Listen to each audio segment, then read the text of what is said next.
Hi hello YouTube family అందరూ ఎలా ఉన్నారండి? నేను కూడా చాలా బాగున్నాను. నా పేరు దీపిక. మీరు నా ఛానల్ ఫస్ట్ టైం చూసినట్టయితే చాలా వీడియోస్ ఉన్నాయి, వెళ్ళి ఒకసారి చూడండి. అండ్ కంటెంట్ నచ్చితే కనుక తప్పకుండా సబ్స్క్రైబ్ చేసుకోండి. అండ్ ఈ వీడియో నచ్చితే ఒక లైక్ ఇచ్చేయండి. ఈరోజు వీడియో వచ్చేసరికి మేము యూఎస్లో ఒక నాటుకోడి ఫామ్కి వెళ్ళి తెచ్చుకున్న నాటుకోడిని ఎలా క్లీన్ లైక్ ఎలా కుక్ చేశాను అనేది ఈ వ్లాగ్లో చూస్తున్నా. సో వీడియో స్కిప్ చేయకుండా లాస్ట్ వరకు చూసేయండి.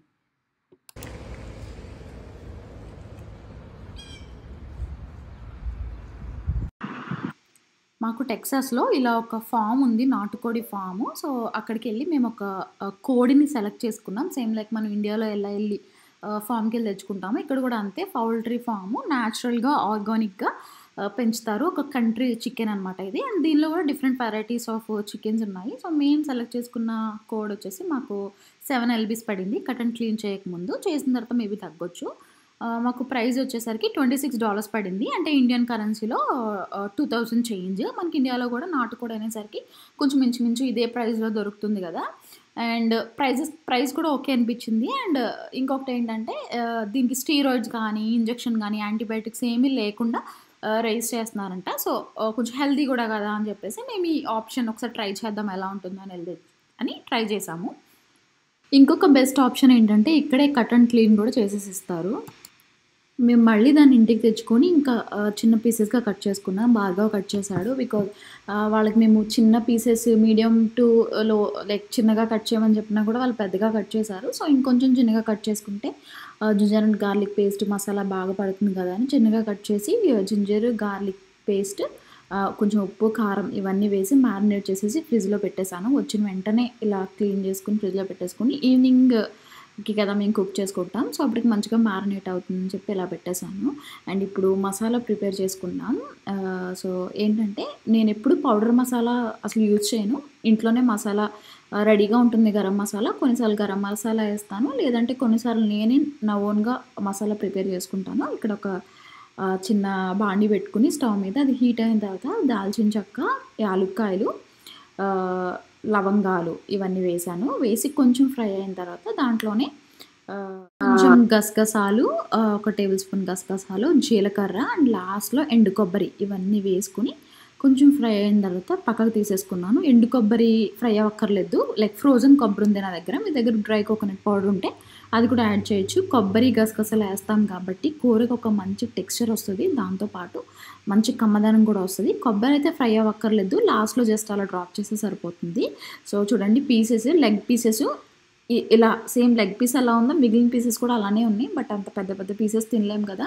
And ginger and garlic paste కూడా పట్టదని చెప్పేసి మళ్ళీ అలా కట్ చేసుకున్నాం. అండ్ ఇలా ఫ్రీజర్‌లో పెట్టి తీసిన తర్వాత కొంచెం నిమ్మకాయ కూడా హాఫ్ నిమ్మకాయ, హాఫ్ చెక్క నిమ్మకాయ పిండి మళ్ళీ ఒకసారి కలిపి పక్కన పెట్టుకున్నా. అండ్ ఇప్పుడు ప్రెషర్ కుక్కర్‌లో చేస్తున్నాను దీన్ని నేను.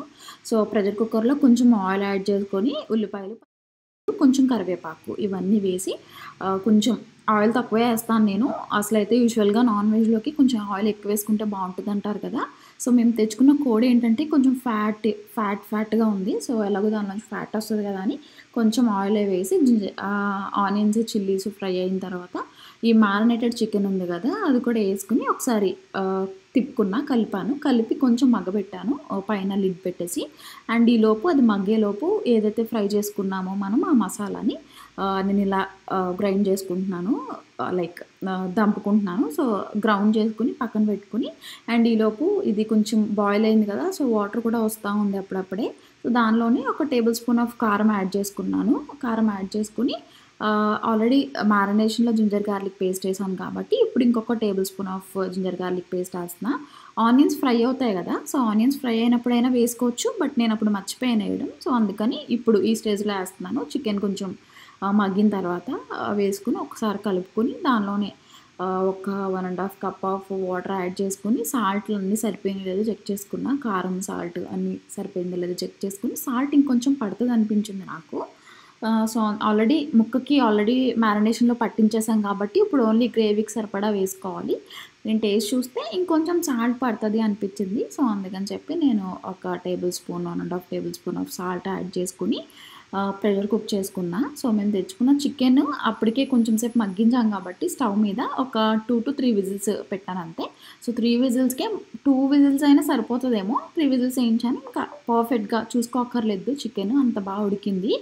అండ్ చాలా బావుంది కూడా టేస్ట్. మేము తెచ్చుకొని మంచి పని చేశాము. మేము తెచ్చుకొని డివైడ్ చేసుకొని పెట్టుకున్నాము. సో, చాలా సార్లకొస్తది. బట్ ఇప్పుడైతే కొంచెం హాఫ్ పోర్షన్ కన్నా కొంచెం తక్కువ తీసి ఇలా ఒకసారి కర్రీ చేశాను. సో, ఇలా 3 విజిల్స్ ఏసిన తర్వాత తీసేసి ఏదైతే గ్రౌండ్ చేసుకున్న మసాలా ఉంది కదా! మసాలా అంతా యాడ్ చేశాను.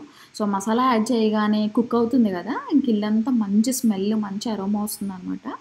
సో, అది కూడా ఏసిన తర్వాత కర్రీకి ఒక మంచి టెక్స్చర్ యాడ్ అవుతుంది. బికాస్ కోకోనట్ పౌడర్, కోకోనట్ ఉంది. అండ్ గసగసాలు కూడా ఉన్నాయి కదా! సో, ఒక 5 మినిట్స్ కుక్ చేసుకున్న తర్వాత లాస్ట్‌లో కొంచెం కొత్తిమీర వేసుకొని తీసుకొని సర్వ్ చేసుకోవడమే. టేస్ట్ అయితే చాలా యమ్మీగా ఉంది. చాలా కమ్మగా ఉంది కూర. మేమైతే చపాతీతో సర్వ్ చేసుకున్నాం. చాలా యమ్మీగా ఉంది. మీరు కూడా ట్రై చేయండి. రైస్‌తో తీసుకున్నా కూడా చాలా బావుంటుంది. బగారా రైస్‌తో కానీ. సో, వీడియో నచ్చిందనుకుంటున్నా. నచ్చితే లైక్ చేయండి. అండ్ మీరు ఇంకా నా ఛానల్ సబ్స్క్రైబ్ చేసుకోకపోతే subscribe to my channel. Thank you all for watching my video. Bye.